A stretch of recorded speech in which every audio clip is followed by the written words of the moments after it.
Hermanos, buenos días. Una vez más, qué bendición podernos ver, podernos comunicar por este medio tan útil que ha sido en estos días el Facebook. Qué bendición, hermanos, desde que podamos reunirnos en el día del Señor, independientemente de cualquier circunstancia. Tenemos que darle gracias al Señor porque Él está en control de todas las cosas que acontecen. Entonces, en eso estamos ciertos, en eso estamos seguros, en eso confiamos, de que nuestro Señor ha prometido que nunca nos dejará, que estamos en el hueco de su mano, estamos en la más grande bendición y protección que puede tener un ser humano, la vida en Cristo, la vida en Dios. Entonces, hermanos, gracias a Dios por, por estas circunstancias que aún son útiles para nosotros, para poder reflexionar, para poder pensar, para poder orar y darle gracias a Dios de todo lo maravilloso y bueno que ha sido con nosotros. Qué bendición, hermanos, que estemos bien, qué bendición que hasta este punto, pues teniendo comunicación con diversas familias, sabiendo también que se comunican entre ustedes, sabemos que estamos bien. Si tú sabes de alguien que esté pasando alguna necesidad, que esté enfermo, que esté en una circunstancia difícil, ahorita es momento para poder mandar tu petición. Tenemos este tiempo de oración, este tiempo donde podemos, por la gracia del Señor, orar, comunicarnos con Él, eh, establecer nuestras peticiones sabiendo que Él es bueno y Él las suplirá conforme a sus riquezas en gloria, conforme a su voluntad. Entonces, manda tus peticiones de oración para que podamos orar y también en lo que se van acumulando las peticiones, te comento que hemos estado, gracias a Dios, ayudando a diversidad de familias. Hemos estado repartiendo despensas en este momento, pues complicado, difícil para muchos de nosotros, pero sin embargo el Señor ha mostrado su fidelidad y hemos entregado pues alrededor de yo creo que ya unas 90 despensas hemos entregado a una cantidad de familias.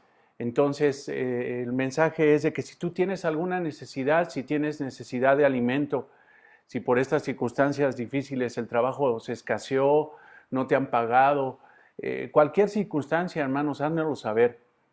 Comunícate conmigo, tienes el teléfono de Laila, de mi esposa, tienes los teléfonos de Marcial, el teléfono de Israel, del hermano Alfonso, de muchos hermanos. Nos comunicamos, tenemos el medio, te recuerdo, del canal de WhatsApp que armó Humberto, me acuerdo que hace algunos meses lo armó y ahorita ha sido de gran bendición, de gran utilidad para la comunicación de la iglesia. Entonces, si sabes o tienes una necesidad, por favor, no dudes en contactarnos para poderte ayudar. Es hermoso poderte ayudar, es hermoso ver cómo es fiel la palabra de Dios, porque dice que es más bienaventurado dar que recibir. Entonces, por favor, haznos saber. Y si tú quisieras ofrendar despensas para los hermanos en necesidad, si tú por la gracia del Señor no estás pasando por situaciones difíciles, si tienes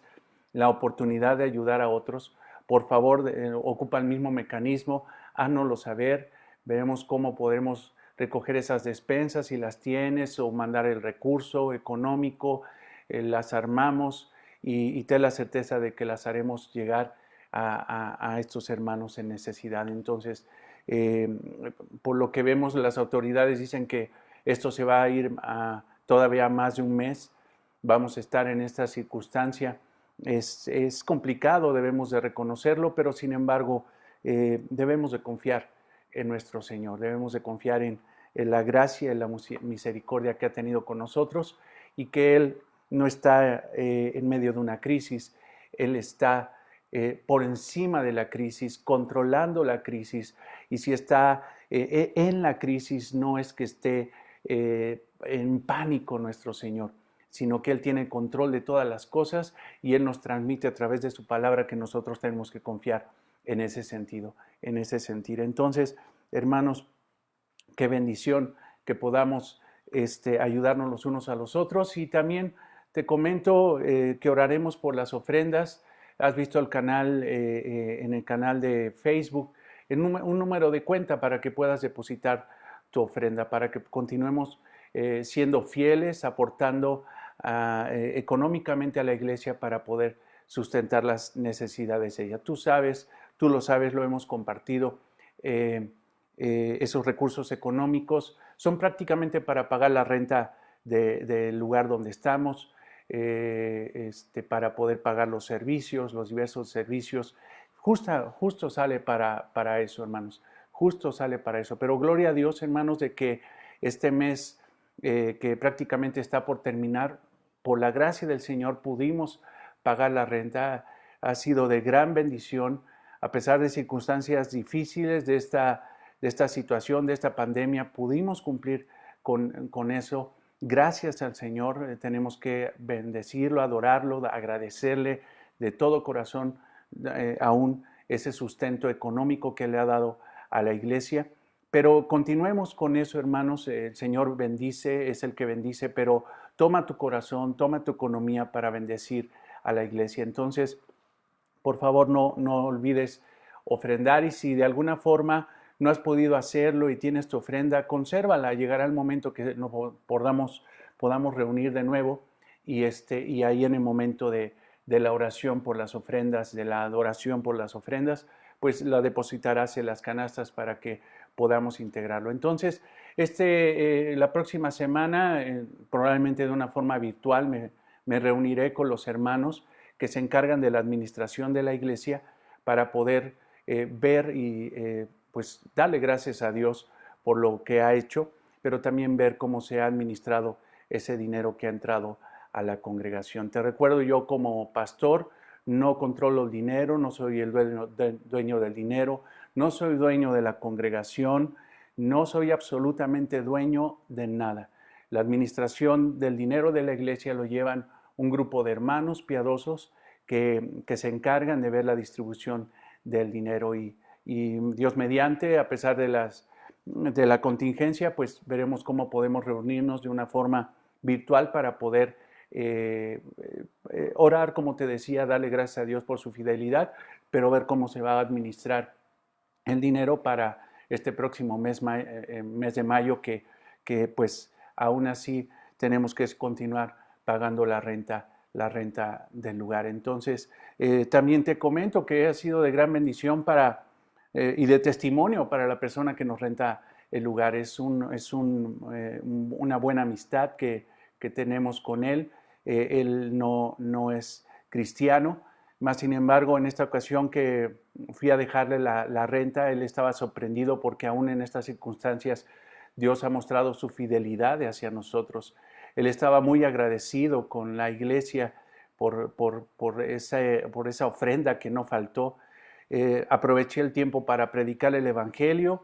Me le fui duro y a la yugular predicándole la palabra de Dios, y aún saliendo de su oficina yo oraba al Señor y le pedía que tuviera misericordia de él, de Agustín, de su familia, y que este testimonio de la fidelidad de Dios, de que no falta aún en circunstancias difíciles para pagar la renta, fuera algo que tomara el Señor como testimonio, como llave, como entrada, para que el Evangelio entre al corazón de él y lo transforme y se convierta, se ha convertido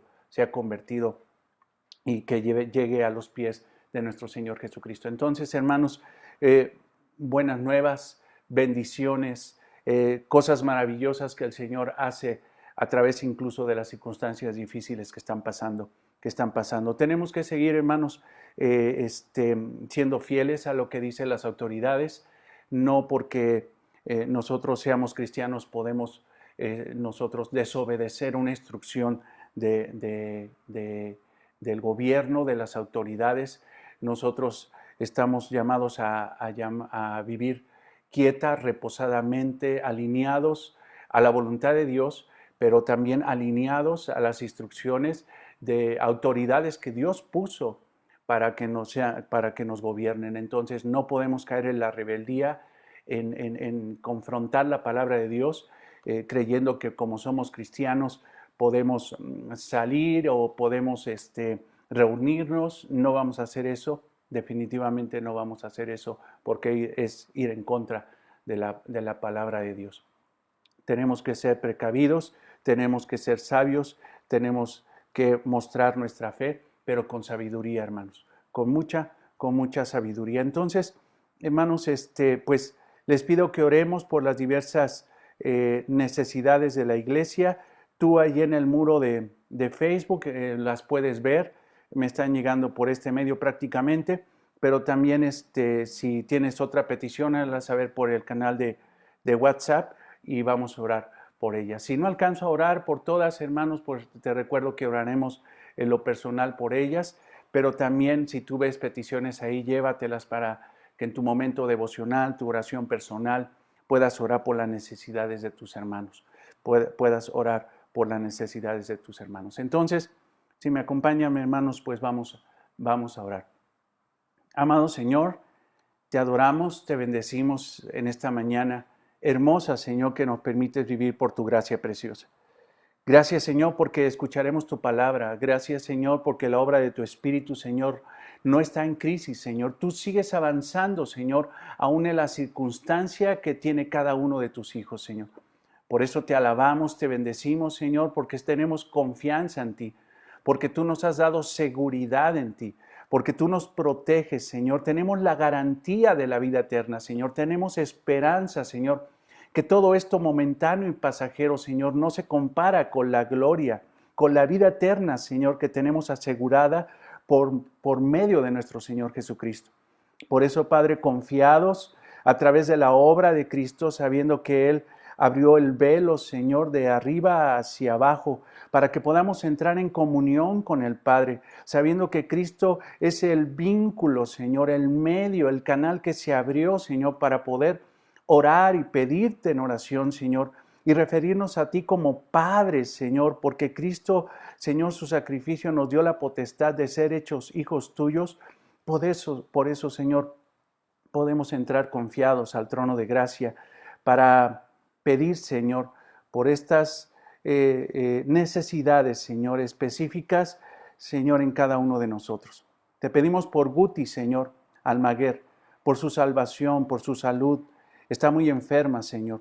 Te pedimos por ella, Señor, por Guti, para que extiendas tu gracia y misericordia, Señor, y tú la salves. Te lo pedimos en el nombre de Cristo. Por la salud de Paola Anaya, Señor. No sabemos qué tiene, Señor, Padre, pero te pedimos que tú, teniendo el control de todas las cosas, aún en ese control, Señor, tú reflejes tu gloria, tu poder, tu misericordia y tu gracia, Señor. Tú sabes cuál es la gran necesidad de Paola Anaya y más allá de una necesidad de salud, oramos, Señor, porque tú suplas, Señor, una necesidad espiritual en su vida. Oramos por José Carlos Huerta Castillo, Señor. Está hospitalizado, conectado a un respirador, Señor. Padre, qué circunstancias tan difíciles, qué cosa tan horrenda, Señor, en la que estamos viendo, pero Padre, Señor, tú eres bueno, tú eres misericordioso y te pedimos por José Carlos Huerta Castillo, Señor, aún, Señor, más que por su salud, por su vida espiritual, Señor. Padre, establece tu gracia y tu misericordia en este varón, te lo pedimos en el nombre de Cristo. Te pedimos, Señor, por los hijos, Señor, de Pablo, Señor. Padre, te pedimos por los hijos de Pablo, Señor, por Natán y por Silas.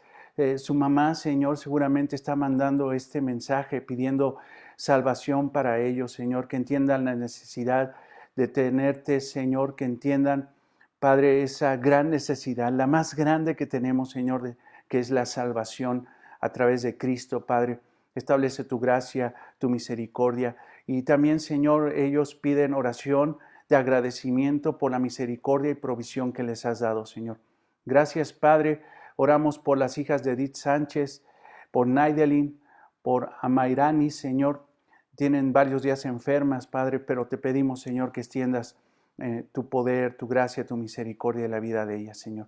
Todas estas peticiones, Señor, pedimos sobre todo que tú suplas necesidades espirituales, que es lo que realmente trasciende, Señor. La enfermedad, Señor, es pasajera, Señor.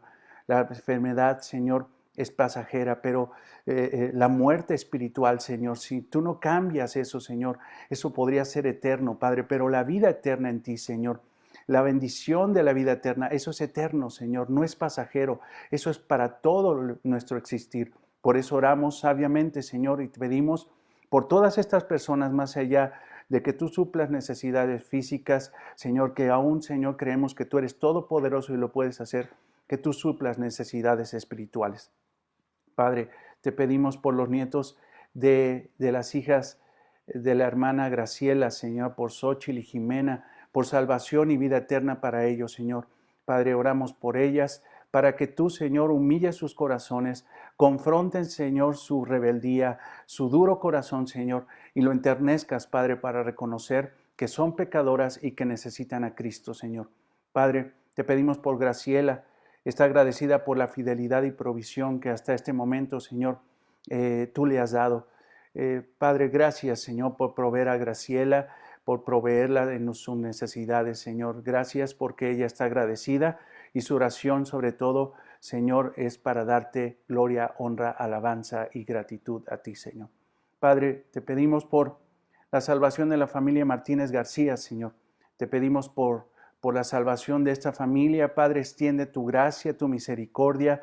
Señor, tú eres todopoderoso y eres capaz de salvar a toda esa familia. Señor, tú tienes un plan, tú tienes un propósito para con ellos, Señor. Muestra tu gracia, tu misericordia a través de la salvación de esta familia. Oramos por Irmita Aparicio, Señor, por su sanidad. Padre, ella es parte de la iglesia. No ha podido ser constante, Padre, por su situación que tiene, Señor, de sus de microinfartos cerebrales que ha tenido, Señor. Se le va la memoria, el habla, Señor, pero ha estado al pendiente de las predicaciones, Señor. Pero también, Señor, nosotros estamos pendientes de ella, Señor, a través de oración, a través de, Señor, de ver su necesidad. Te damos gracias, Señor, por la vida de Yolanda Maciel y te pedimos por su salud, Señor. Dale sabiduría para que cuides, Señor, ese don, Señor, ese regalo que le has dado, Señor, que es la vida, que es, Señor, su salud, Padre, que ella tenga sabiduría para poder llevar su vida en orden, Señor. Te pedimos por la salvación de los hijos de Blanquita Ontivero, Señor. Gracias, Padre, porque la vimos en la semana y está bien, Señor. Está bien Blanquita y pide por su familia, Señor. Te pedimos por las familias de la iglesia, por fortaleza en estos momentos, por trabajo, Señor, para todos, Señor. Suple nuestras necesidades, porque tú nos sigas guiando, Señor, para que, Señor, nos fortalezcas, Padre, para que seamos maduros espirituales, para que perseveremos en la fe, Señor, y seamos fieles, Señor, en el nombre de Cristo te lo pedimos, Padre. También oramos, Señor, por a todos aquellos inconversos, Padre, por esta pandemia, Señor, que se encuentran hospitalizados y en momentos difíciles en su trabajo. Señor, la iglesia no está de vacaciones, oramos, intercedemos por ellos, sabemos que llegará un momento donde saldremos a predicarles el Evangelio, pero qué mejor momento, Señor, para poder predicar el Evangelio aún en nuestra propia casa y a nuestra familia en conversa, Señor, porque seguramente, Señor, muchos, Padre, en su casa tendrán gente, Señor, que no crea, su esposo, su esposa, sus hijos, sus padres, sus abuelos, Señor. Es un buen momento para darles testimonio de luz y predicarles la verdad, Señor. Padre, danos valentía, danos, Señor, un apego, Señor, al mensaje verdadero del Evangelio para que, Señor, lo conozcan y en tu gracia y misericordia nuestra familia, Señor, pueda salvarse. En el nombre de Cristo te lo pido, Señor. Te pedimos por trabajo y restauración para la familia Morales Flores. Te pedimos bendición espiritual para ellos por Leti Ochoa. Agradece, Señor, por un año más de vida y bendiciones, Señor, innumerables, inmerecidas que le has dado a Leti, pero tú eres bueno, misericordioso. Gracias por la vida de Leti Ochoa, Señor. Por las hijas de Norma González, por Iris, Abigail Coronel, por su salvación, por su vida eterna, Señor. Te pedimos por ello. También por Norma González, por sanidad. Está padeciendo fuertes dolores de cabeza, Señor. Señor, bendice a Norma, ayúdala, Señor, guíala, Fortalécela, Señor, te lo pedimos en el nombre precioso de tu Hijo. También te pedimos, Señor, por Silvita Neri, Señor, gracias por su vida, gracias por la vida de su familia. Aún te pedimos, Señor, que sigas perfeccionando tu obra, Señor, en ellos, que le des a Silvia paciencia, Señor, que puedas darle a su esposo, a Toño, Señor, sabiduría, Señor, amor para poder cuidar y proveer la necesidad de su esposa. Oramos por toda su familia, Señor, para que tú, Señor, en tu gracia y misericordia, sigas extendiendo tu amor, Señor, tu poder, Señor, pero también tu justicia en ellos, Padre. En el nombre de Cristo te lo pedimos. Padre, también te pedimos por Carmen Chávez, es prima de Dulce Castillo, de Dulce, Señor, por su salvación, por su salud, de Carmen. Te pedimos, Señor, que tú la salves sobre todo.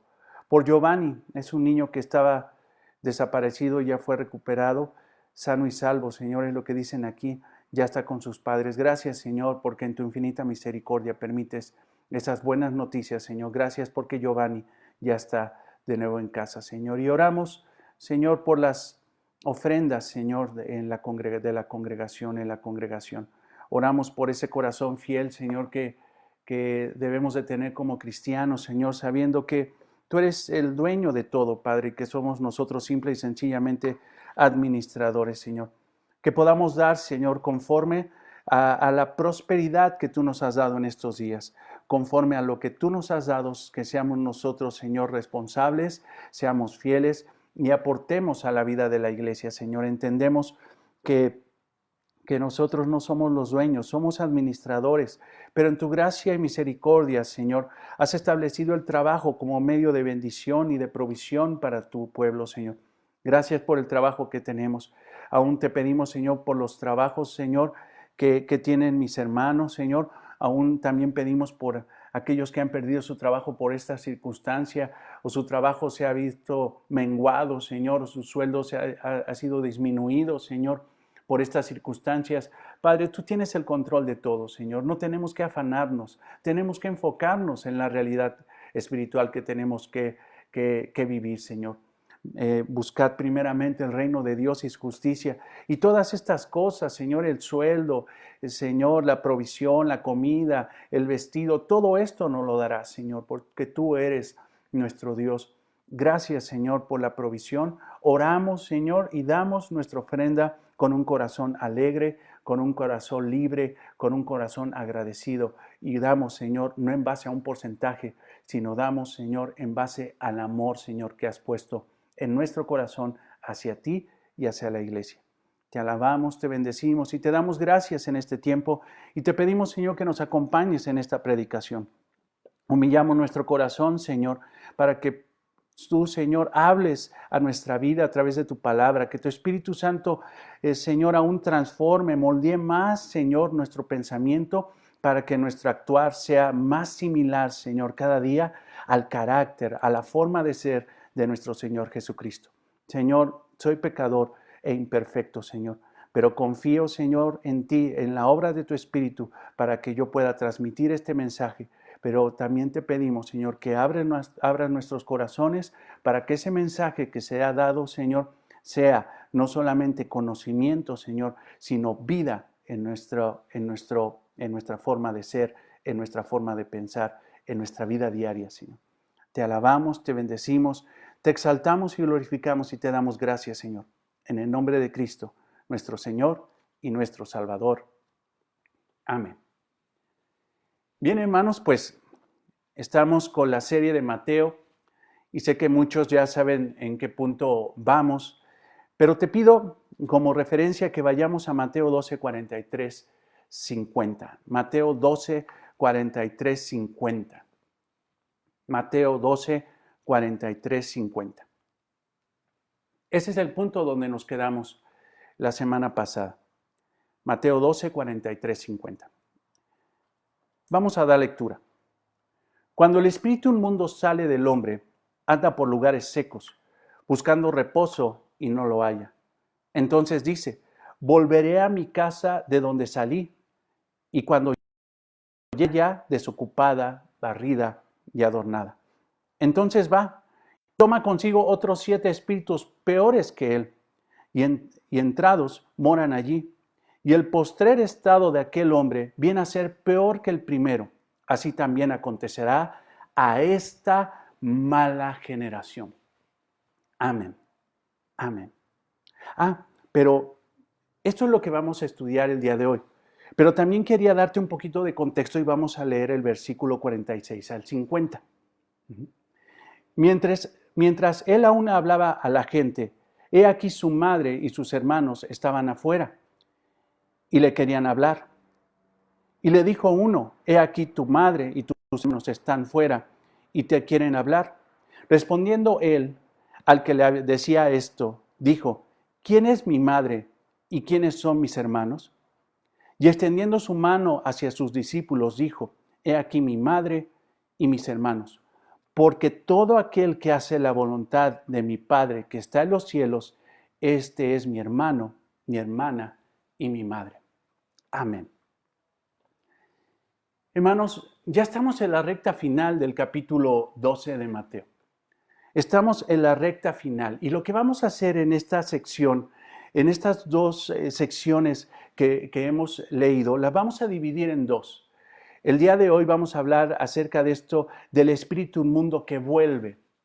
Pero yo lo he titulado, del versículo 43 al 45, lo he titulado moralismo o cristianismo. Moralismo o cristianismo.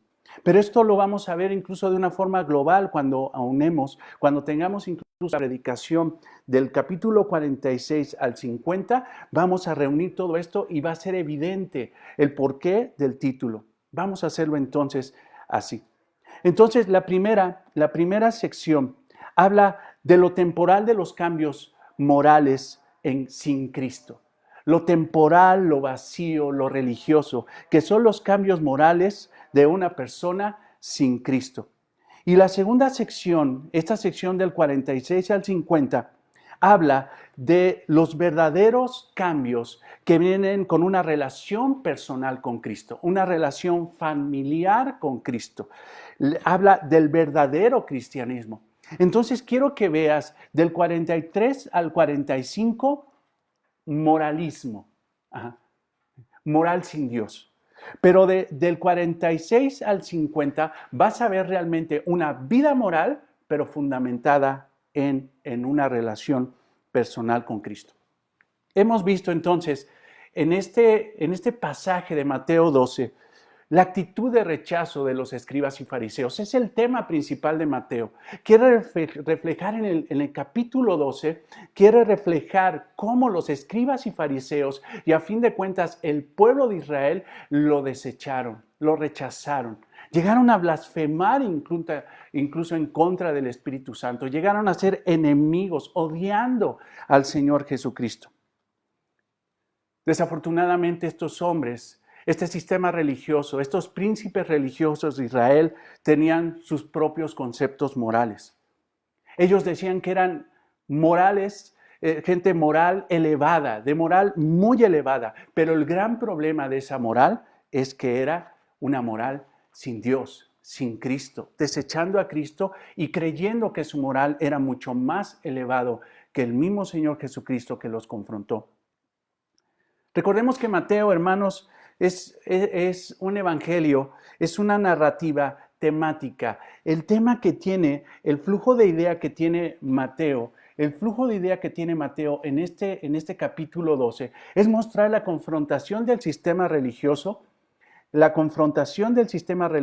en contra de nuestro Señor Jesucristo, creyéndose ellos mejores que el mismo Señor Jesucristo. Ellos se creían más buenos que el Señor Jesucristo. Ese es el gran problema que quiere enmarcar Mateo en este pasaje de Mateo 12. Utiliza entonces el Señor Jesucristo dos vivencias aquí. Dos vivencias que Mateo las narra de una forma sublime, hermanos, que las aúna de una forma sublime. Dos vivencias. La primera, hermanos, el espíritu inmundo que vuelve es una parábola. Es algo ficticio que tiene una realidad absoluta. Es una historia ficticia, no es una historia real, pero enseña una realidad absoluta. Pero la segunda vivencia del capítulo 46 al capítulo 50, habla de algo real que pasó con el Señor Jesucristo. Pero aquí en estas dos vivencias, hermano, una ficticia y una real, el Señor Jesucristo nos hará saber la importancia de ser o moralistas, o verdaderamente cristianos. Verdaderamente cristianos. Entonces, hermanos, vamos a estudiar el espíritu inmundo que vuelve, el espíritu inmundo que vuelve del capítulo 43 al capítulo 45. Entonces, hermanos, a través de estos dos pasajes veremos que el único que puede provocar un verdadero cambio en nosotros es Jesucristo, a través de una relación personal con Él.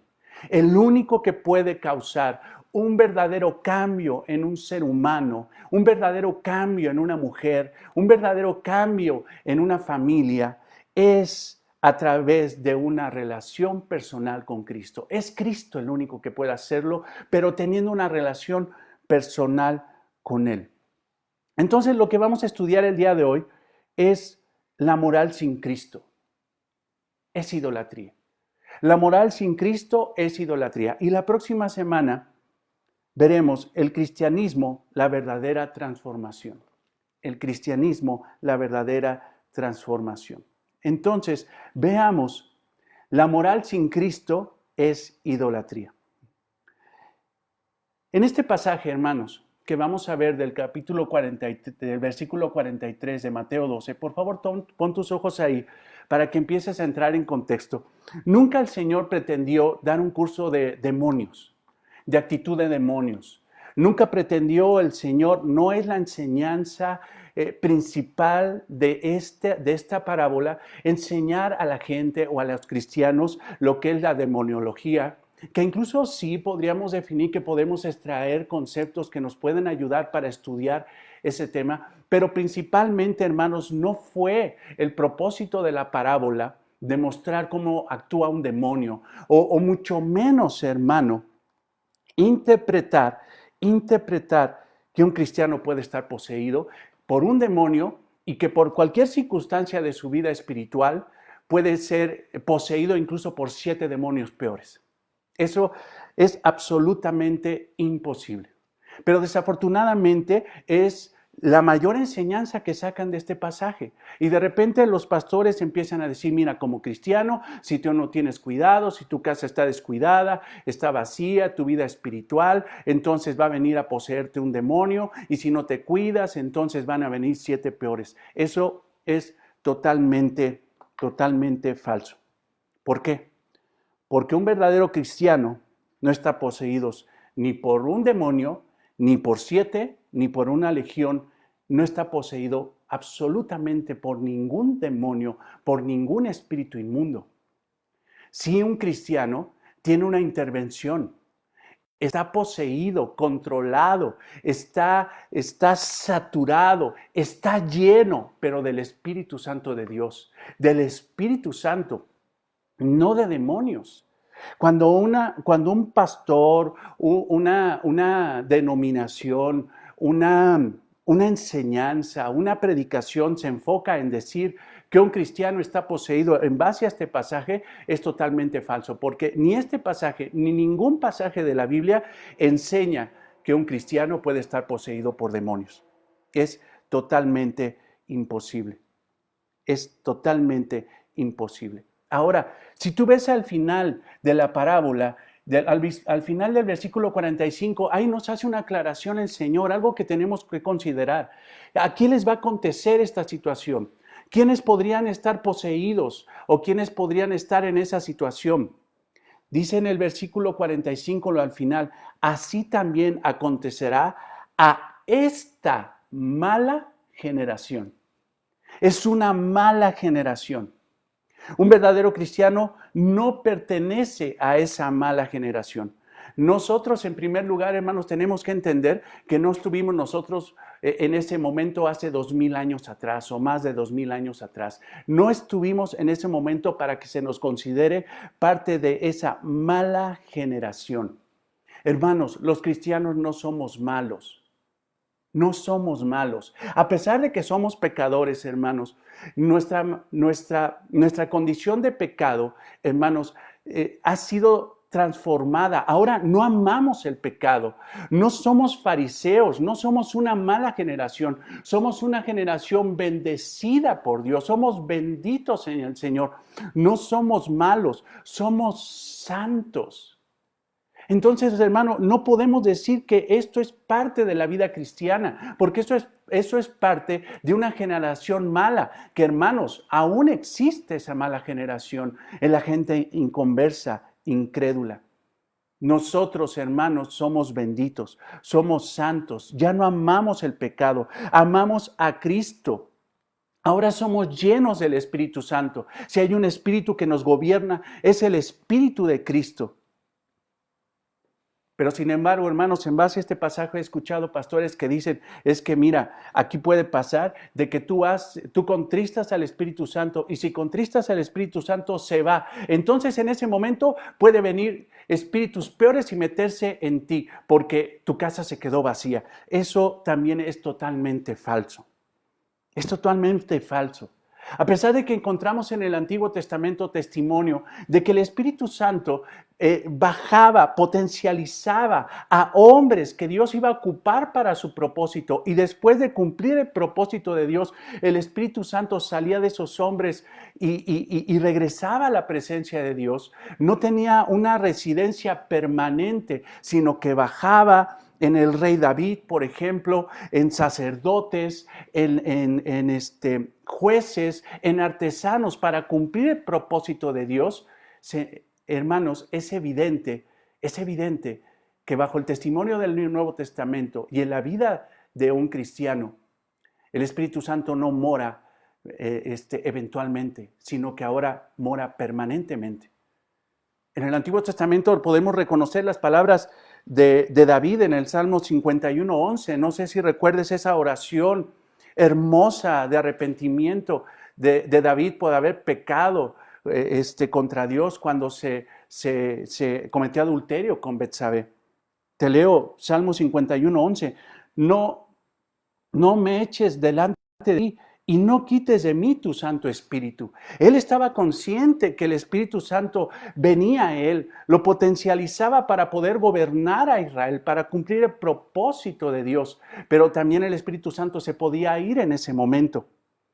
Mas, sin embargo, hermanos, en la venida de nuestro Señor Jesucristo, cuando Él prometió que era necesario que Él ascendiera, que fuera al trono de gloria, Él prometería que vendría otro consolador, el Espíritu Santo, para morar permanentemente en los suyos, para no irse como David creía y así pasaba que el Espíritu Santo se iba. No, ahora descendería el Espíritu Santo como una promesa de Cristo en cada uno de nosotros.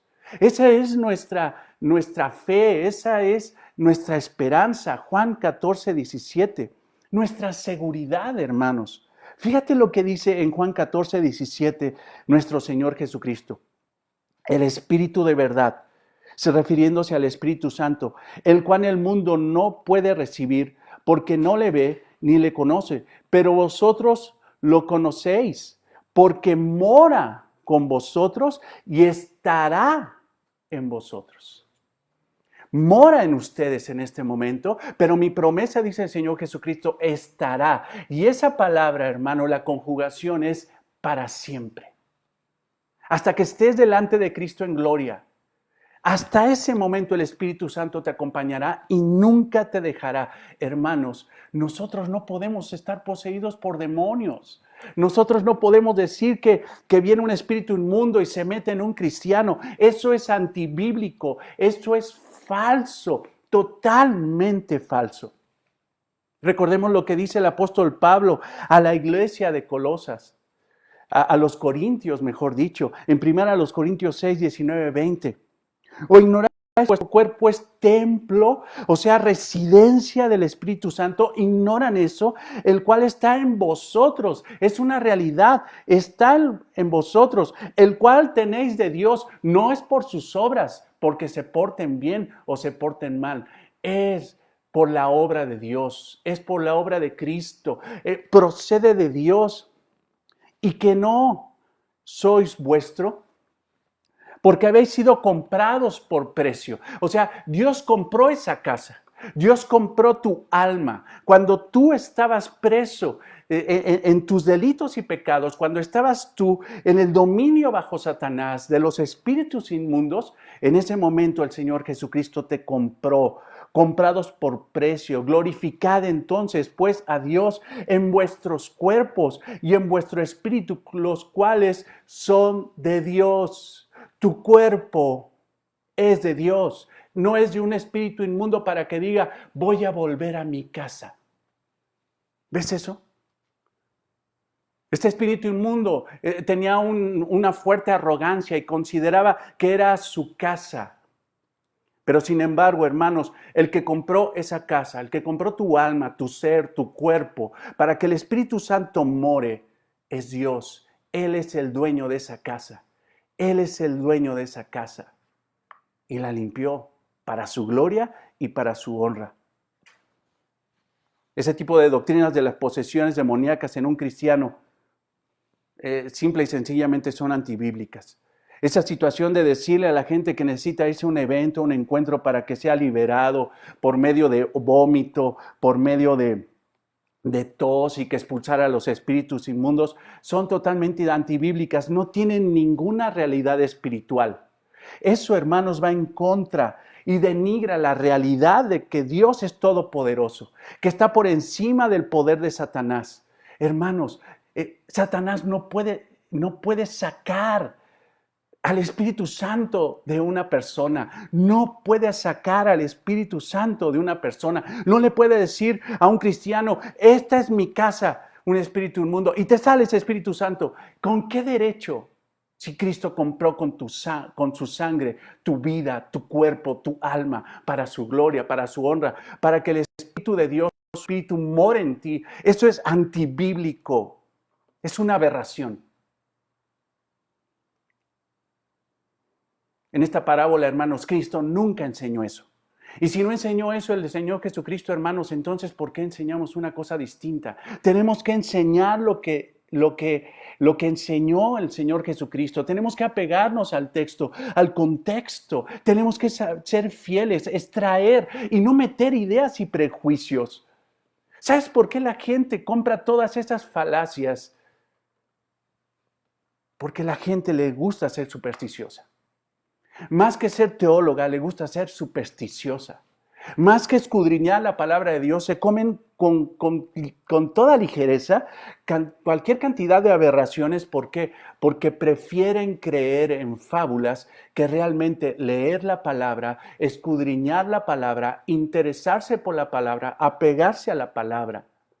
Les gustan más las falsas doctrinas que la verdad. Simple y sencillamente, hermanos, lo que nosotros tenemos que hacer es apegarnos al texto. Entonces, ¿qué enseñanza tiene esta parábola? ¿Cómo podemos entender este pasaje del 43 al 45? ¿Cómo podemos entender? Y tenemos que irnos realmente al contexto de todo esto.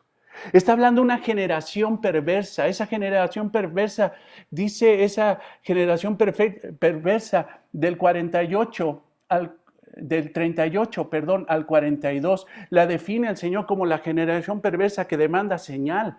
Entonces tenemos que relacionar estos versículos del espíritu inmundo que vuelve, esta generación mala, la tenemos que relacionar con esta generación que está previa en los versículos 38 al 42. Está hablando de los escribas y fariseos, está hablando de los religiosos, del sistema religioso de Israel, que habían llegado a una perversidad tan grande, decir, ¿sabes qué? Para creer que que eres el Mesías, demandamos una señal celestial.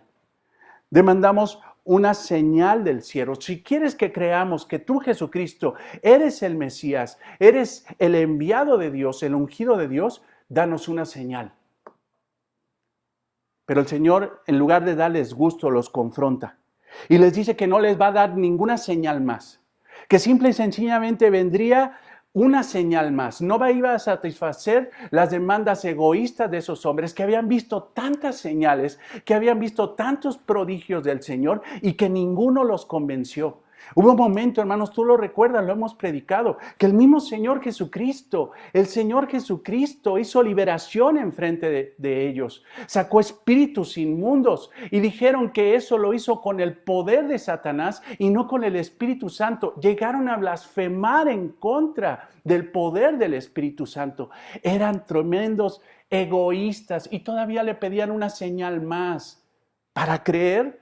Lo vimos la semana pasada, no para creer, sino para seguirse burlando del Señor. Pero el Señor les dice, les voy a dar una señal más y será la señal de Jonás. Esto es mi resurrección. Si quieren ver algo glorioso, no lo verán en el cielo, sino lo verán a través de mi resurrección al tercer día.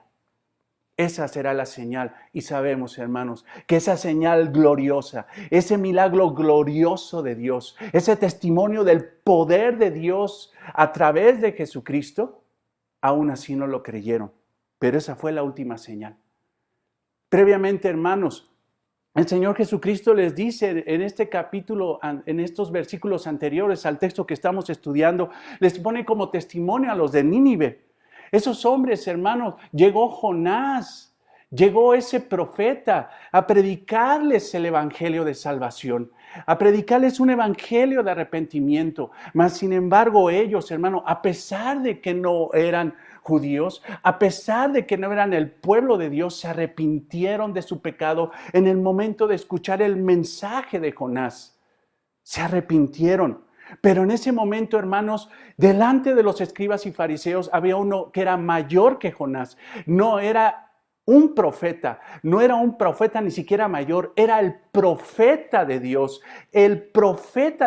Jesucristo. Y aún a él no le hicieron caso, no se arrepintieron, no le creyeron. Y después pone un segundo caso, hermanos, en el caso de la reina del sur. Esa mujer inconversa que viajó 2000 kilómetros, que viajó de un lugar lejano para encontrarse con el rey Salomón y escuchar la sabiduría de Dios a través de ese hombre. Esa mujer hizo algo imposible para escuchar la sabiduría de Dios. Y sin embargo, ellos tenían a Cristo cara a cara, lo tenían a pocos metros y en lugar de escucharlo, se burlaban de él. Él era mayor que Salomón, él era mayor que cualquier rey, él es el rey de reyes, señor de señores, y aún así lo desecharon al Señor. Ahora, en esos dos ejemplos, hermano, ¿cuál milagro hubo para que la gente creyera? ¿Qué milagro hubo en Nínive para que creyeran? No, escucharon el evangelio y se arrepintieron. Esta mujer reina del sur no vio un milagro, escuchó que ese hombre era sabio, tenía sabiduría la más grande de un rey dada por Dios y fue a ver los nuevos milagros y creyeron. El testimonio entonces, hermano, de lo que hablábamos la semana pasada es de que no es necesario un milagro para que la gente crea. Es necesaria la obra del Espíritu Santo para que la gente crea. Ese es el verdadero milagro.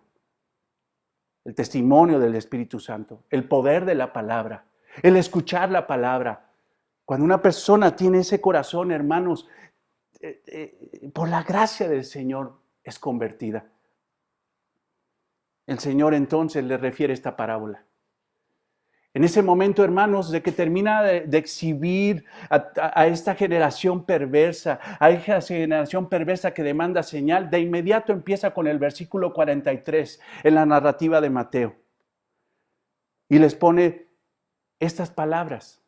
Ahora, si tú ves en el versículo 46, por favor, ve, porque estas palabras se las estaba refiriendo al pueblo, a la gente que estaba ahí, pero estaban ahí cerca los escribas y fariseos, porque fueron los que vinieron y confrontaron al Señor. En el versículo 38 dice que los escribas y fariseos se acercaron y le demandaron señal.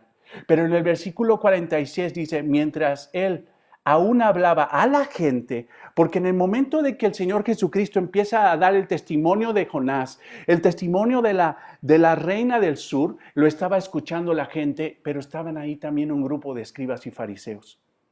Entonces, hermanos, esta enseñanza no solamente, hermanos, es para los escribas y fariseos, esta parábola no solamente es para los escribas y fariseos, sino es para Israel. Es una enseñanza global. Es una generación mala la que está escuchando eso. Y así lo califica el Señor Jesucristo. ¿Por qué? Porque tenían malos líderes.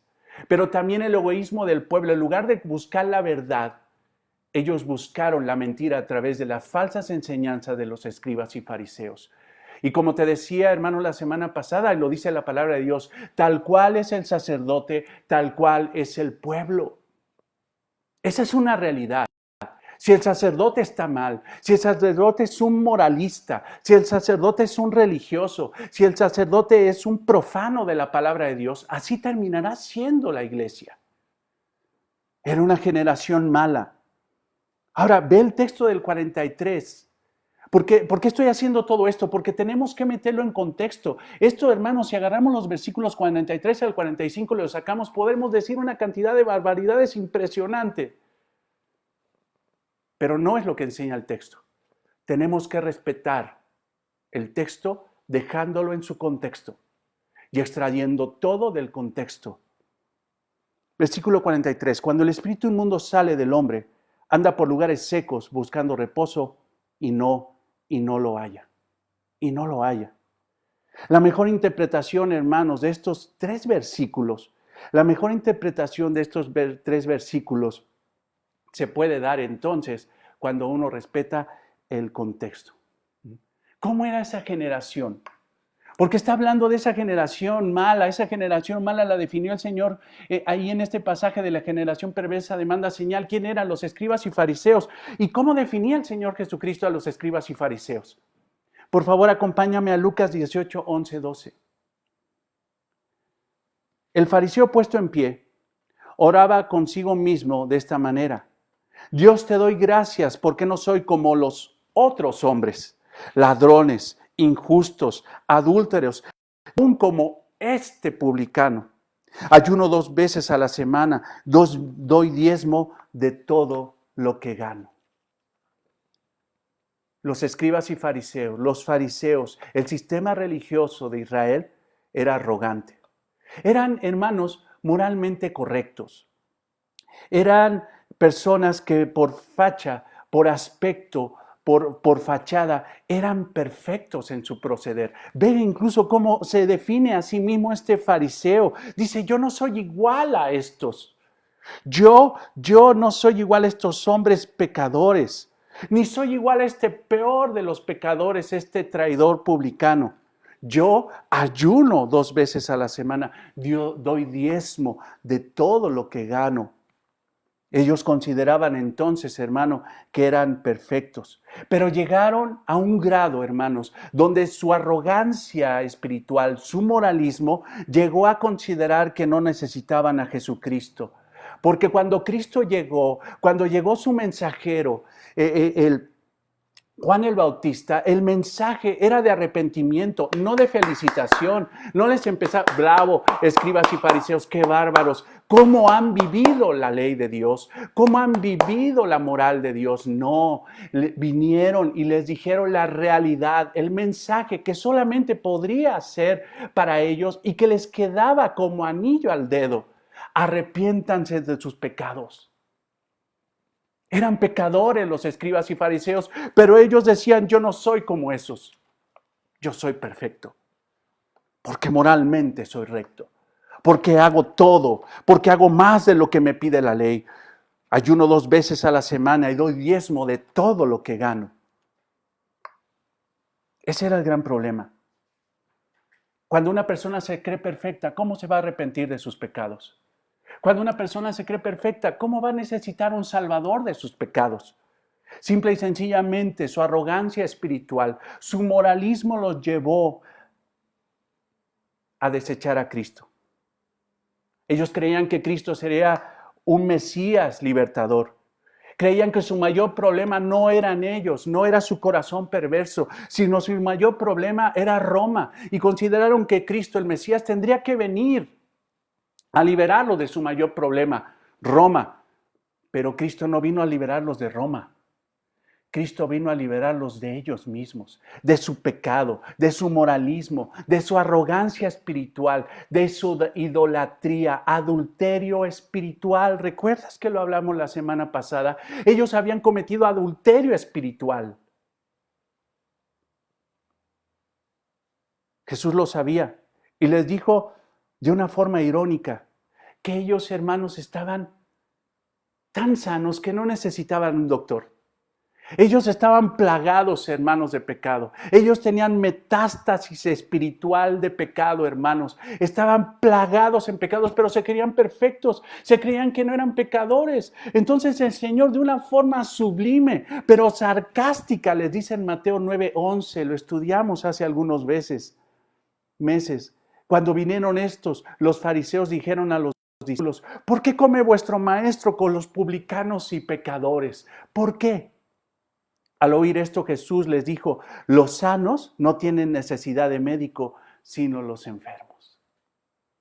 Esto como hace match, hermano, con Isaías 53. Por su llaga seremos nosotros curados. El que reconoce su maldad espiritual, el que reconoce la peor enfermedad, el coronavirus no es la peor enfermedad. La peor enfermedad del hombre es su pecado. Pero cuando la persona reconoce que está enferma espiritualmente, está reconociendo que tiene necesidad de médico. Ese es Cristo el único que lo puede curar. Pero sin embargo, hermanos, estos se creían tan sanos espirituales, tan morales, tan rectos. Su fachada era tan limpia, tan justa, llena de buenas obras, pero su interior seguía estando muerto. El Señor Jesucristo les dice: los sanos no tienen necesidad de médico, sino los enfermos. Estos hombres cuestionaron al Señor Jesucristo de convivir con gente pecadora, con prostitutas, recaudadores de impuestos corruptos, ladrones, asesinos, por juntarse con los marginados de la sociedad. Mas, sin embargo, el Señor Jesucristo vino para los que están enfermos, pero estos no estaban enfermos, lo desecharon. Estos enfermos reconocieron su maldad. Estos publicanos reconocieron mucho su maldad. Ve cómo describe, si regresamos a Lucas 18, 13, 14, lo que dice el Señor Jesús. El publicano, estando lejos, no quería ni aún alzar los ojos al cielo, sino que golpeaba el pecho diciendo: Dios, sé propicio a mí. No soy perfecto, soy pecador. Os digo que éste descendió a su casa justificado antes que el que se quería perfecto, un moralista. Eso es, hermano, la generación perversa. Tenemos que entender eso para que realmente entender, hermano, que esta parábola y muchas de las parábolas, hermano, que se refiere al Señor Jesucristo en los evangelios, se refieren a Israel. No al Israel, hermano, casi en toda la mayoría de las parábolas, al Israel inconverso, a la generación mala. Jesucristo les habló de esa forma. En alguna ocasión para que entendieran y en otras ocasiones para que no entendieran. Entonces, hermanos, Jesucristo va a hablar en estos versículos del moralismo de los fariseos, del moralismo de Israel, de la idolatría que habían hecho, del Dios falso que habían hecho de su propia moral. Los fariseos llegaron a ser una generación mala a los ojos de Dios, pero ante sus propios ojos ellos estaban bien. Los fariseos eran moralistas hasta el tope. Su estilo de vida rígida, su religión, sus altos conceptos morales, su ética en su vida diaria los había llevado a la arrogancia espiritual. Ellos eran ricos espirituales. Y recuerda, hermanos, que en el Sermón del Monte, en las bienaventuranzas dice: bienaventurados los pobres en el espíritu, los quebrantados espiritualmente, los que reconocen que son pobres espirituales, que son pecadores. Ellos heredarán el reino de los cielos, pero estos eran arrogantes espirituales. No necesitamos a Cristo para llegar al cielo. Nuestra moral nos va a hacer llegar al cielo. Portándose bien es la forma de llegar al cielo. Hermanos, ni aun guardando la ley de Dios es la forma de llegar al cielo. La única forma de llegar al cielo, hermanos, es a través de una relación salvífica con Cristo. Hay gente que dice, tú haz lo que dice la Biblia y te van a aceptar en el cielo. No, totalmente falso. La única forma de entrar al cielo es teniendo una relación íntima, familiar, de señorío con nuestro Señor, con el Señor Jesucristo. Y como consecuencia, guardaremos la ley. Pero estos hombres decían, nosotros somos morales, cumplimos la ley a cabalidad. Hicieron no solamente de la ley de Dios un pelmazo, hermanos. Diseñaron un sistema religioso lleno de códigos complejos, exigentes, leyes humanas supuestamente basadas en la Biblia, pero antibíblicas. Eran falsas. Y estas enseñanzas falsas, en lugar de acercarlos a Dios, porque si esas enseñanzas hubieran sido verdaderas, hubieran reconocido al Rey de Gloria, hubieran reconocido al Señor Jesucristo como Juan el Bautista lo reconoció. Pero sin embargo estos hombres, hermanos, estaban tan lejos de Dios que cuando se les puso Dios en carne, Dios encarnado delante de ellos, no lo reconocieron. Era una generación mala. No estaban cerca de Dios, estaban lejos de Dios. Entre más se comprometían con su sistema religioso y lo exigían al pueblo, más se alejaban ellos y alejaban al pueblo. Y recuerda lo que dice el Señor Jesucristo en los ayes, en contra de los escribas y fariseos, en contra de esa generación. Ustedes que cruzan mar y tierra, hacen grandes viajes para convertir a una persona, para hacer un prosélito, pero cuando lo convierten, lo hacen 2 veces más hijo del infierno que ustedes. ¡Qué tremendo! Estos hombres no acercaban a Dios, a la gente, lo alejaban de Dios, su moral. El sistema moralista de las religiones, el sistema moralista de la religión católica romana, que dice que tú pórtate bien y ganarás el cielo, eso no acerca a Dios, eso aleja a la gente de Dios, aleja a la gente de Cristo. La única forma de ser salvos es a través de nuestro Señor Jesucristo, es la única forma. Las formas morales de los escribas y fariseos les daban un sentido de seguridad, arrogancia espiritual. Ellos estaban arriba de un tabique de soberbia que los alejaba de la realidad de su pecado. Ese es el problema. El problema de los escribas y fariseos era su moral y su ética. Hermano, yo quiero aclararte una cosa. ¿La moral es mala? No. ¿La ética es mala? No. La ética es necesaria y la moral es necesaria para la vida de una persona, para la vida de una nación, para la vida de una sociedad. Mas, sin embargo, hermanos, la ética y la moral sin Cristo, hermano, eso se llama moralismo y es pecado. La ética y la moral sin Cristo es pecado. El pretender que uno puede alcanzar la gloria siendo moral y ético sin Cristo es pecado. Es arrogancia espiritual y es idolatría, porque sustituye a Dios, sustituye la gloria de Dios por la gloria del hombre. Ese es el problema de los escribas y fariseos. Ellos habían hecho de su sistema religioso, de sus tradiciones su Dios, y se habían alejado del verdadero Dios. Hermanos, ellos ya no adoraban a Moloc, a Baal. Ellos ya no adoraban a dioses egipcios, como llegó a pasar, y lo dice en el Antiguo Testamento, o dioses babilónicos. No llegaban a adorar a ellos. Pero sin embargo, hermanos, sustituyeron a esos dioses paganos por el Dios de su religión, por el Dios de su moralismo. A fin de cuentas, hermano, seguía siendo idolatría. Ellos se fueron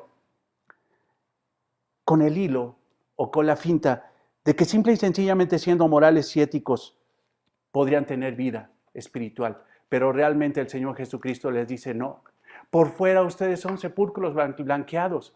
Por fuera se ven muy morales, muy éticos, muy apegados haciendo la voluntad de Dios. Pero por dentro ustedes siguen estando muertos espiritualmente. No tienen salvación. Jesús les dice que su moral elevada, sus tradiciones humanas no sirven de nada. Esas tradiciones, en lugar de transformarlos, los estaban condenando. La verdadera transformación, los verdaderos valores morales, la verdadera ética es la que surge a través de una vida restaurada, recuperada, salvada por el sacrificio de nuestro Señor Jesucristo. Solamente la verdadera moral y la verdadera ética surge a través de una relación estrecha, familiar, con nuestro Señor Jesucristo. En la moral sin Cristo es idolatría. Es lo que les está diciendo. Ahora, vayamos al versículo 43 y avancemos esto. Ahora sí que perdóname con la introducción larga, pero tenemos que meter en contexto todo esto. Porque entonces si nos vamos directo al texto podríamos decir una targa de tonterías impresionante y creo que no nos vamos a detener ni siquiera en hacer escudriñar cada palabra, sino simple y sencillamente te voy a explicar de qué trata el versículo 43, 44 y 45. Cuando el espíritu inmundo sale del hombre, anda por lugares secos buscando reposo y no lo halla. Entonces dice, volveré a mi casa de donde salí y cuando llega la halla desocupada, barrida y adornada. Entonces va y toma consigo otros 7 espíritus peores que él, y entrados moran allí, y el postrero estado de aquel hombre viene a ser peor que el primero. Así también acontecerá a esta mala generación, a esta mala generación. Esta es una parábola, parábola. Recuerda, creo que hace algunos domingos les explicaba qué era eso. Parábola, para, lanzar. No, el para es acompañar, mejor dicho. Bola es lanzar. Jesucristo les estaba lanzando una historia paralela a una realidad espiritual. Eso es lo que está pasando. O sea, no podemos tomar esto, hermanos, a pesar de que sí podemos ver comportamientos de demonios, lo está diciendo el Señor Jesucristo, realmente lo está diciendo el Señor Jesucristo y lo tenemos que considerar como verdad. No nos tenemos que meter en esa situación, tenemos que ver por qué dice que le va a pasar eso a esa mala generación. ¿Por qué? O sea, realmente, ¿qué está diciendo el Señor Jesucristo? ¿Cuál es la realidad espiritual? ¿Cuál es la realidad espiritual de todo esto? Entonces, no vamos a ver ni demoniología, ni liberación, ni ninguna de esas ondas. Simple y sencillamente vamos a ver lo que dice el texto. Jesús, hermanos, aquí, de una forma sublime, en 3 versículos, en muy pocas palabras, hermano, les da un resumen de lo que son ellos como generación, de su pasado, de su presente y de su futuro. Primero menciona un espíritu inmundo que podríamos, dice John MacArthur, se podría considerar como el actor principal de esta parábola. Un espíritu inmundo. Pero este espíritu inmundo representa la religión egoísta de Israel, el moralismo de Israel, la religión egoísta de Israel que había hecho de su moral un Dios, un ídolo. Estaban idolatrando. Entonces esto está representado por este espíritu inmundo. Este espíritu representa entonces la idolatría de Israel. Tristemente, caracterizó durante mucho tiempo a Israel, que se alejó de Dios. Dios era su esposo, tenían que darle culto solamente a él, pero sin embargo ellos adoraron a otros dioses. Ellos estuvieron en opresión en Egipto, estuvieron en el cautiverio babilónico. Ese tiempo fue difícil, mas sin embargo también ocupó Dios ese tiempo para depurar a Israel, llegando, hermanos, al punto donde ellos se enfocaron de nuevo a Jehová y dejaron de adorar a otros dioses y se enfocaron a adorar a Jehová, el único Dios verdadero. Durante todo ese tiempo de opresión, de cautiverio, el Señor depuró, disciplinó a su pueblo y ellos se enfocaron, hermanos. Esto representa al espíritu inmundo que sale. Cuando Dios depuró a Israel, cuando Dios le quitó de la idolatría, cuando dejaron de adorar a Moloc y a Baal, lo depuró. Entonces el espíritu inmundo salió del hombre. La idolatría salió del pueblo. Ya no adoraban otros dioses. Ahora el pueblo era monoteísta y quedó solamente Dios. Habían quedado como una casa desocupada y vacía. Una casa desocupada y vacía. Así ya se había quedado Israel. Pero sin embargo, hermanos, llegó en ese momento de este pasaje que estamos describiendo, llegó en ese momento el dueño de la casa. Llegó Jesucristo. Llegó delante de ellos y sin embargo lo desecharon. Jesús se presentó delante de ese hombre. Ve el versículo 44. Entonces dice, 43. Cuando el espíritu inmundo sale del hombre, anda por lugares secos buscando reposo y no lo halla. Entonces Jesucristo se presentó delante de ese hombre. Ese hombre, ahora ¿quién es? Es Israel. Jesucristo se presenta delante de Israel y le dice, quiero entrar. Esa casa está desocupada y vacía para mi propia honra. Ya no está poseída por la idolatría. Ya no adoran otros dioses. Esa casa está limpia para mi gloria. Jesús es el verdadero dueño de Israel. Es el dueño de esa casa, es el dueño de ese pueblo, es el amo de esa casa. Así lo aclaró en el mismo pasaje de Mateo. Jesucristo dice, yo soy el amo de Israel, el amo del pueblo. Pero los escribas y fariseos, a fin de cuentas, el pueblo no lo dejaron entrar y lo desecharon. Ese hombre, Israel, lo desechó. Y la consecuencia de haber desechado al Señor Jesucristo, lo dice el mismo pasaje. La condición va a ser peor. Tu condición va a ser peor. La casa estaba desocupada. Esa cuestión de desocupada habla de un vacío espiritual. Esa casa no tiene dueño, por decirlo así. Cristo quería ocupar esa casa. Quería ocuparla. Pero sin embargo, como no lo aceptaron, la condición iba a ser peor. Un vacío espiritual, hermano, es extremadamente peligroso.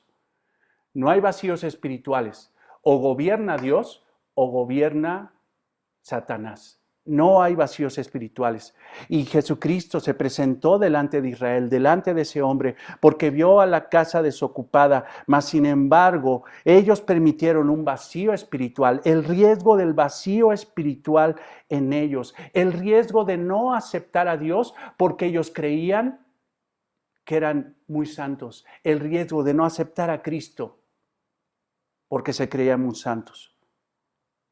El sistema religioso de Israel, sus altos valores morales, sus tradiciones humanas, los llenaron de orgullo. Creían que estaban tan cerca de Dios que solo ellos tendrían acceso al cielo. Ellos vivían una religión sin relación con Dios. Su moralismo autosuficiente, su arrogancia espiritual los hizo tan necios que desecharon que entrara Jesucristo a gobernar la casa. No necesitaban perdón de pecados. Ellos simple y sencillamente necesitaban su religión. Hermanos, ser moral no es malo, pero serlo sin Cristo termina siendo arrogancia espiritual. Y eso, hermanos, el Señor Jesucristo lo define en la parábola como una condición peor que la inicial. Peor que la inicial. Fíjate ahora en el versículo 44. Entonces dice el espíritu inmundo, volveré a mi casa de donde salí, y cuando llega, la halla desocupada, barrida y adornada. Entonces, ese espíritu inmundo quiere regresar, quiere entrar, pero como la casa está desocupada, barrida y ordenada, en ese momento donde no hay ya idolatría supuestamente, pero no está Cristo, dice, entro. Entonces va, versículo 45, y toma consigo otros 7 espíritus peores que él, y entrados moran allí. Y el postrero estado de aquel hombre viene a ser peor que el primero. Así también acontecerá a esta mala generación. Ahora dice, como no está Cristo, como no entra, y simple y sencillamente hay un vacío ahí sin Cristo, dice que regresarán 7 espíritus peores. Fíjate cómo está definiendo esto. Está diciendo, o sea, el primer espíritu era malo, pero no era tan malo como estos que son peores. ¿Por qué dice 7? ¿Y por qué no dice 10 o otro más? ¿O por qué no dice legión?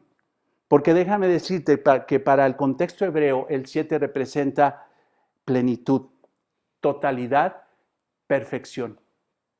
Entonces, lo que está diciendo el Señor Jesucristo, que en el momento de que ese hombre, ese Israel desecha al Señor Jesucristo, desechó al Señor Jesucristo y no permitieron que entrara para gobernar, entonces su idolatría iba a llegar a un nivel de perfección, a un nivel de maldad absoluta. Si en ese momento eran malos, ellos en un futuro harían cosas peores en la idolatría que habían cometido en el Antiguo Testamento. O sea, ese 7 representa la plenitud de la idolatría de Israel, del pueblo inconverso de Israel. ¿Cuándo se dará esa plenitud? Ve lo que dice en el versículo 45. Entonces va y toma consigo otros 7 espíritus. O sea, va a ser en un momento futuro. El cumplimiento se llevará, hermanos, en la tribulación. Cuando el pueblo idólatra judío adorará al anticristo, adore al anticristo. Esa generación mala, esa mala generación se humillará ante el hombre de pecado. En segunda de los Tesalonicenses 2 vemos esa triste realidad. Esos hombres, esa generación, ese pueblo inconverso llegará a la plenitud de su idolatría cuando se postren para adorar al hombre de pecado. Si hermanos lo que hicieron en tiempos de hacerse un becerro de oro, de adorar a Baal, a Moloch, a otros dioses paganos, de pueblos paganos, fue perverso, fue siniestro en contra de Dios, lo que harán esos que no reciben a Cristo, que no se humillan a Cristo y que desechan al Señor Jesucristo, siendo Él el dueño de esa casa, el dueño de ese pueblo, pero ese pueblo desecha a Jesucristo, entonces terminarán adorando al anticristo. Esa es la perfecta idolatría, alegorizada a través de los 7 espíritus peores que el primero. Esa es la peor aberración, es la apostasía mayor, es la abominación desoladora que el Señor Jesucristo más adelante en Mateo 24:15 explica. Por tanto, cuando veáis el lugar santo, la abominación desoladora de que habla el profeta Daniel, el que lee, entienda. El anticristo colocará en esos tiempos, en el templo de adoración a Dios, una imagen para la nación judía inconversa será responsable de ello. Como nunca antes lo había practicado idolatría, lo practicarán. Olvídate, como te decía, del becerro de oro, de adorar a otros dioses. Adorarán al anticristo. Esa es la condición de los 7 espíritus peores. La perfección de la idolatría por haber desechado a Jesucristo. Esto terminará entonces, hermano, en una situación peor. Peor. Ve el versículo 45. Entonces va y toma consigo otros 7 espíritus peores que él, y entrados moran allí, y el postrero estrado de aquel hombre de Israel viene a ser peor que el primero. O sea, cuando adoraron a otros dioses, la situación futura que va a tener Israel va a ser peor que eso. Peor. Así también acontecerá a esta mala generación. El Israel incrédulo desecha a Jesucristo. Se creían moralmente correctos. Habían hecho de su religión y de su moral un Dios peor que el becerro de oro, un Dios peor que Baal, que Moloch, que los dioses paganos de los egipcios, los cananeos, los dioses paganos de los babilonios. Habían hecho su propio Dios. Ya no adoraban supuestamente a otros dioses, pero adoraban a su propio Dios, su egoísmo, su arrogancia, su religión. Esta generación le acontecerá ese gran mal por ser una generación mala.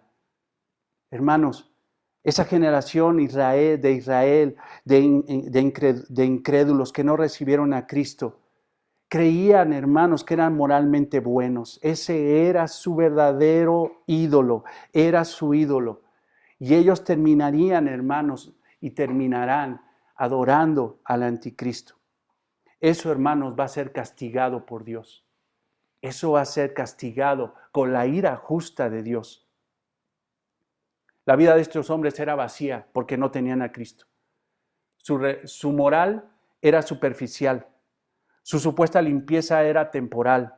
No era en base a la obra de Cristo, no era de que Cristo los salva y a través de esa salvación, de esa santificación, ellos podían transmitir buenas obras. No, ellos decían, nosotros podemos hacer buenas obras sin necesidad de Cristo. Esa era su idolatría, ese era su Dios pagano, esa era su adoración y en eso se enfocaban. Era una generación mala, una generación mala. ¿Cómo podemos aplicar esto, hermanos? Hoy el hombre considera que son importantes los altos ideales morales y éticos. De veras que ha habido un avivamiento de repente en esta cuestión de la moral, de los valores morales, de la ética. Se lo enseñan a los niños en la escuela. El respeto al prójimo, el amor a las personas que son vulnerables, inválidos, ciegos, esos valores de extender amor, ayuda hacia las personas, incluso en este tiempo donde la gente incluso dice, no son cristianos, pero sin embargo ayudan a su prójimo, le dan una despensa, ven una necesidad, hermanos, eso es importante, eso es muy importante y hay que hacerlo. El amor por la naturaleza, el inculcar a un hijo que plante un árbol, adoptar a un perrito, son valores que son buenos, hermanos. No son malos en sí. El gran problema es cuando ellos consideran ser morales sin Cristo. Cuando toda esa generación mala que aún opera dice, ¿sabes qué? Nosotros nos vamos a ganar el cielo porque somos morales, porque no, cuidó a un perrito que encontré en la calle, porque planté un árbol, porque ayudé a un huérfano, a un necesitado. Te digo, eso es bueno, pero el gran problema es hacerlo sin Dios. Es la misma actitud de los escribas y fariseos. Es la misma actitud. El creer que se van a ganar el cielo por sus buenas obras. Y de eso, hermanos, hacen su Dios, su religión. De ahí salió la religión católica romana, en base a las obras. Ese es el gran problema. Eso se llama moralismo. Cree que una persona es cercana a Dios por sus valores morales y no por la comunión que tiene con Cristo. Los hombres hoy en día se han hecho su propio Dios, como te lo decía. Su sistema de beneficencia es lo que les va a abrir supuestamente la puerta al cielo. No necesito a Cristo, necesito obras. Escribas y fariseos son. ¿Te das cuenta que es el mismo espíritu inmundo? Es el mismo espíritu. Ahora tú dirás, bueno, esos son los inconversos, pero aún los cristianos. Muchos cristianos consideran que son salvos porque dejaron de tomar. Es que yo soy salvo, ¿por qué? Porque dejé de tomar. Es que yo soy salvo porque dejé de drogarme. Es que soy salvo porque dejé de fornicar. Es que soy salvo, ¿por qué? Porque abandoné a mi amante. Yo por eso ya soy salvo. Y ellos creen que por el hecho de dejar de hacer algo malo y convertirse en una persona moral, ya son salvos. Y eso, hermanos, puede ser una gran trampa del enemigo, un engaño de Satanás, porque la salvación no se da en base a dejar de hacer cosas malas. Eso no es la base del cristianismo. La base del cristianismo es tener una relación con Cristo, una relación personal con Cristo, una relación donde Cristo es nuestro Señor. Cualquier persona, hermano, sin Cristo puede dejar de tomar. Cualquier persona sin Cristo puede dejar de drogarse. Cualquier persona, hermano, sin Cristo puede dejar de fornicar. Y eso no indica que seas salvo. No caigas en eso, porque entonces sería el engaño del espíritu inmundo, de la idolatría, del moralismo. Ellos creen que el cambio se da en el momento de dejar de hacer algo. Pero hermanos, debemos de reconocer que el cambio se da cuando uno deja de ser, no de hacer. Te lo vuelvo a decir, el cambio se da cuando uno deja de ser un hijo del diablo y comienza a ser uno por gracia, ser hijo de Dios. En ese momento, hermano, de cambio del ser, nosotros podemos hacer lo bueno. Pero muchos no han cambiado. Y muchos dicen, es que yo soy cristiano porque me porto bien. No, tú no eres cristiano porque te portas bien. Tú eres cristiano porque Cristo te salvó. Eres cristiano porque un día Dios puso fe en tu corazón para creer en el Señor Jesucristo. Cuando una persona cree que es cristiana porque se porta bien, es muy probable que no sea cristiana y sea un moralista. Simple y sencillamente un moralista. Hermanos, el problema del hombre no es lo que hace. El problema del hombre es lo que es. El problema de los escribas y fariseos no radicaba en lo que hacían, porque hacían buenas obras, sino el problema de esos hombres era que habían hecho de su religión, de su fachada externa, de su moral, su Dios, su ídolo. Ese era su gran problema, su moral sin Dios. Ahora, hermanos, ¿qué problema hay cuando tú como cristiano le quieres enseñar a tu hijo pura moral? Y tomas la Biblia y tú tienes claro que tienes que inculcarle valores bíblicos. Tienes que inculcarle los valores de la palabra de Dios, los valores que Dios da a la vida, los valores que Dios da a la naturaleza, los valores que Dios da al prójimo, los valores que Dios da incluso hacia sí mismo. Eso tienes que inculcárselo a tus hijos. Pero, hermanos, ¿cuántas veces hemos visto gente que le inculca valores, le mete valores, le dice, pero ese inculcarle valores es, deja de hacer esto, está prohibido hacer esto, no lo otro, no lo otro, no lo otro, no lo otro, no lo otro, no esto, tienes que hacer así, así, así, y los hijos simple y sencillamente restringidos, pero sin una relación con Cristo. ¿Tú qué eres para tus hijos? Un pastor que tiene que predicarles el evangelio para que entiendan que su problema no es lo que hacen, sino lo que son. ¿Le has predicado el evangelio realmente a tus hijos y les has dicho que son pecadores y que por su condición de pecado hacen lo que hacen? Pero su gran problema no es lo que hacen, sino lo que son. Son pecadores y se van a ir al infierno. Y en ese momento tú les predicas el evangelio de Cristo, que se arrepientan de sus pecados, que reconozcan a Cristo como Señor y Salvador. Tú no estás para ser hijos morales, tú estás para predicarle a tus hijos el evangelio. ¿Cuántas veces hemos visto niños que incluso desde pequeños, moral, prohibido hacer esto, tira esto, eso no es de Dios, si escuchas esto, y en cuanto crecen esos muchachos, aun cuando los padres creyeron que eran cristianos, terminan siendo los peores de lo peor. Y no que eran cristianos, porque nada más los moralizaron. Iglesias donde nada más predican pura moral, pero no predican el evangelio. De eso se refiere nuestro Señor Jesucristo en esta parábola.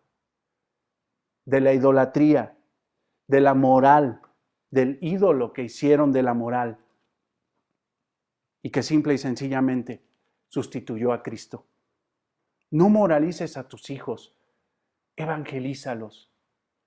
Claro que tienes que decirle cuáles son los valores, pero sobre todo tú los tienes que pastorear enseñándoles, mostrándoles el Evangelio y orando por tus hijos delante de Dios para que Dios tenga misericordia y los salve. Hermanos, el moralismo es tan peligroso como la inmoralidad. El moralismo es tan peligroso como la inmoralidad. No hagas que tus hijos terminen siendo peores y cayendo en una generación perversa porque tú simple y sencillamente creíste que lo único que podías hacer con tus hijos era enseñarles moral. Porque qué triste, hermano, es creer que tú como padre, que tú como mamá, lo único que puedes hacer por tus hijos es enseñarles valores morales y darles una buena escuela. No, hermanos. Tú lo que tienes que hacer por tus hijos es evangelizarlos, orar por ellos, mostrarles una vida cristiana genuina en tu matrimonio, en tu casa. De eso está hablando el Señor. Hermanos, los verdaderos cambios en las personas es cuando tienen una relación con Cristo. Por eso el Señor, y con esto termino, más adelante, y lo veremos más, de una forma más profunda la próxima semana, habla que realmente los que son de su familia, realmente su casa son los que hacen la voluntad de Dios. Y la voluntad de Dios es que sean salvos, hermanos, y que acepten a Cristo. Eso es lo que tiene que hacer. Hermanos, la moral no es mala. El portarse bien no es malo. Pero el creer que el portarse bien sin Cristo es suficiente para salvación es su idolatría, es aberración. Son los conceptos de la mala generación que hoy nos rodea. Que hoy nos rodea. Dios tenga misericordia de tanta gente que cree que se va a ganar el cielo por sus obras. Dios tenga misericordia de tanta gente que cree que se va a ganar el cielo porque simple y sencillamente son buenos. Eso es fariseo. Nosotros, hermanos, somos salvos no por portarnos bien, sino porque Cristo nos salvó. Y bajo ese fundamento de que somos salvos, hoy podemos hacer buenas obras. Preocúpate por los demás, ocúpate, pero considera algo, hermanos. El moralismo no es cristianismo. Amado Señor, te damos gracias por tu palabra. Y te pido, Señor, que mis hermanos puedan aún profundizar más en esto, que podamos ver el glorioso contenido que tienes en estos pasajes tan hermosos, Señor. Y que podamos reflexionar en este hecho, Señor. Sí, Padre, haz con tu palabra lo que tú quieras. En el nombre de Cristo, nuestro Señor y Salvador. Amén. Amados hermanos, pues qué bendición, y te recuerdo que estamos para servirles. Gracias a Dios por la hermandad que tenemos entre todos. Entonces no te olvides de ayudar a tu hermano, ayudar al prójimo. Seamos gente moral y ética, pero todo basado en la obra que Dios ha hecho en nuestras vidas. Preocupémonos por nuestro hermano, oremos por él. Sabemos que no nos podemos visitar, habrá su momento ya para eso, pero sí podemos llamarnos, podemos suplir necesidades. Si sabes de alguien que necesidad, hánoslo saber y encontraremos el mecanismo seguro, respetuoso de lo que dice la autoridad para poder ayudarnos. Dios los bendiga, Dios los guarde, los amamos con todo el corazón y damos gracias a Dios por todo lo que está haciendo en Palabra Abundante. Dios los guarde, hermanos, bendiciones.